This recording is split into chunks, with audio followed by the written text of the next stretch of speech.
S Elčou sme si povedali, že by sme radi spoznali náš vlastný kraj. Dohodli sme sa, že sa stretneme v Zlíne a keďže ja som sa rozhodol ísť na bicykli, musím vyraziť zavčasu. Takže idem. Čau, čau.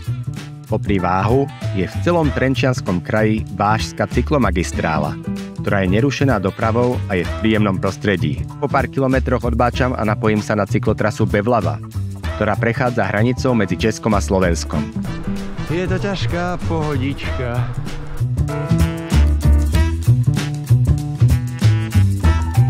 Vila Tomáše Bati je velmi jednoduchá a symetrická, ale zároveň moderní. Budova 21, takzvaná 120, bola vo svojej dobe druhá najvyššia v Európe. Postavená bola v 30. rokoch 20. storočia a síce ju Tomáš Baťa plánoval, jej výstavby sa nedožilo. No Pavle, ahoj, kde si? Eli, ahoj, no tak sme sa dohodli pri Baťovi.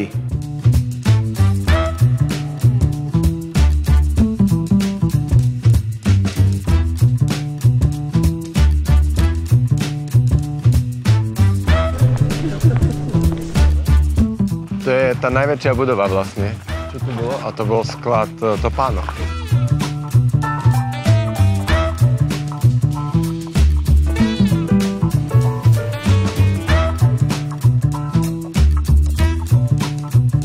Dívej, myslíš, že Baťový hodinky to máš? Myslíš, že to jsou jako jeho originální? Nebo co to je? Používam.